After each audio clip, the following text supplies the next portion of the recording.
BYJU'S auditors have now been accused of gross negligence while they were at BYJU'S auditing BYJU'S book prior to July of 2023. This as per Chartered Accountants apex body, which has now recommended punitive action against BYJU'S auditors. A lot happening there for BYJU'S, but another problem and obstacle that they'll have to deal with. In fact, the previous auditors, Deloitte, I believe, will have to deal with, because apex body for auditors, Chartered Accountants, has now filed a report suggesting that BYJU'S auditors were negligent when they were working at BYJU'S. I mean, it seems the case is pertinent to Deloitte, because that is the auditor who was pretty much looking into the books, scrutinizing the books of BYJU'S up until June 2023, and that is when Deloitte resigned. So this latest finding which has come of gross negligence, and there are two kinds according to ICAI. One is gross negligence, in which there is further scrutiny of the books, and this is a suo motu decision taken by the board of ICAI and the FRRB, which is the Financial Reporting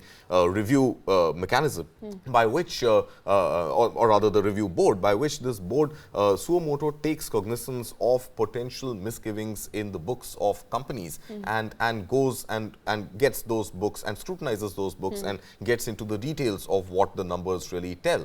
And this is a case of gross negligence, in which there is going to be a deeper scrutiny into those numbers, as opposed to something called a minor negligence, in which case, the FRRB just issues an advisory to the auditors. Right. Now, I think the large question here is that... So I think we're not sure yet, from what I'm reading at this point, Kartik, on who these auditors are, whether they're individual, is it a company, is it are these auditors on board level? That is not clear. I think it fundamentally it means the auditors who audit the books of companies, which was Deloitte until June 2023, and BDO, another global auditor, which came into being for BYJU'S as an auditor to BYJU'S from July 2023. So we haven't really seen too much action yet in terms of of auditors coming out and really spilling the beans on what those numbers revealed and what was missing in those numbers. But I think given all that is happening with BYJU'S, and these troubles actually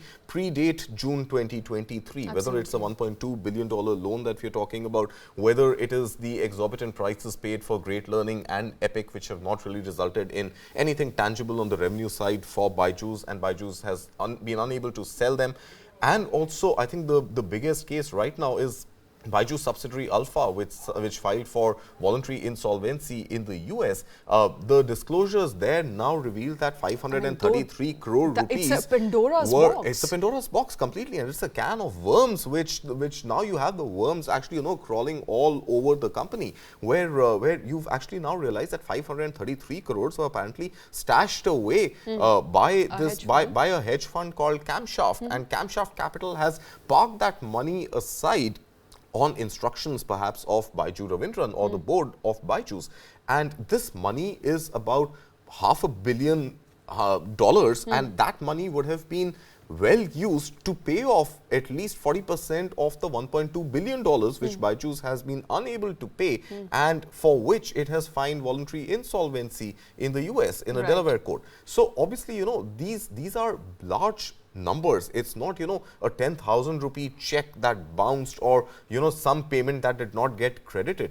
We are talking about $500,000, which the auditors perhaps did not discover, or discovered and decided to stay silent on. And this money has been stashed away somewhere in some subsidiary offshore from India, and the auditors did not really raise any alarm about this. So this is one part of the story. So I feel it's a all very of this tangled mess, Kartik. Of course. So someone who's looking on the outside and trying to understand what's happening at BYJU'S. So on one level, you have allegations of board, firstly, making decisions, not keeping other board members, investors aware about the kind of decisions that they are making. Then you have the auditors. Sure of that, some of the audit. Come to think of it, the auditor resigned after a while in July of 2023 because they were not made aware of the books. So the books were not being opened to them. Sure. So my limited point being that the board at BYJU'S was more than the present bench strength of 3 members, which are pretty much Baiju Ravindran's family. There's Baiju Ravindran, there is Riju Ravindran, I'm sorry, and there is Divya Gokulnath. Riju Ravindran is BYJU'S brother, Divya is BYJU'S wife. Today, this board comprises of only 3 members sitting on the board. This board also had representations from Chang Investments, it had representatives from Peak 15, earlier called Sequoia. It had a lot more number of board members and investors which had actually decided to put money into the company in its heydays when the company was actually growing leaps and bounds to a point that it became the most valued startup of India at over $22 billion in valuation. So, I don't really know if it is prudent to say that the board has unilaterally, and the present day board of family of Baiju Ravindran has unilaterally taken these decisions.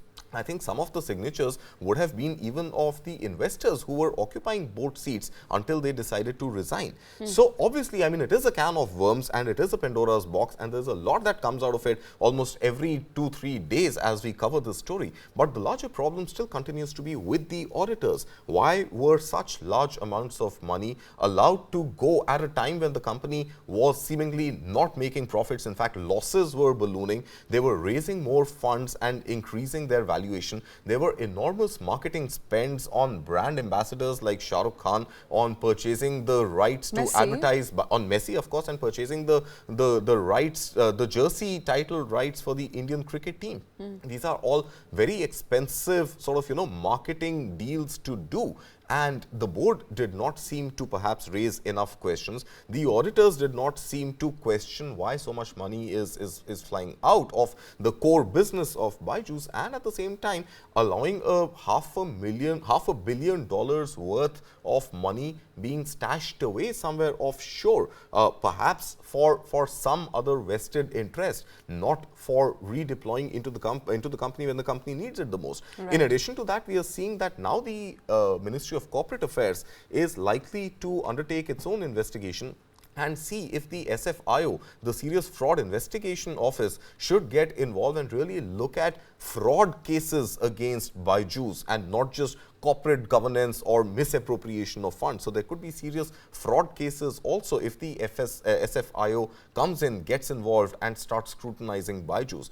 Now, at the time when all of this is happening, there is also consolidation which the company is trying to do by shutting down its offices, by not being able to pay salaries in time to employees. So we understand there is 533 crore rupees stashed away somewhere, not being repatriated. The hedge fund which was managing this, Camshaft, one of the directors of that company, there has been an arrest warrant now issued against that officer at Camshaft. And for all you know, and there's a penalty of $10,000 also imposed, but there is an arrest warrant now issued. So, I mean, was the hedge fund in collusion with Baiju Ravindran parking money away, for a rainy day reserve of the family of Baiju Ravindran? That seems to be the crux of the latest round of issues at BYJU'S. All right, we're trying to untangle that complex web of financial transactions, money being parked on the side, and the role of the board, the role of the investors who were sitting on the board, as well as the auditors up until July of 2023, when all hell started breaking loose at BYJU'S. But for now, it only looks like news is tightening for BYJU'S.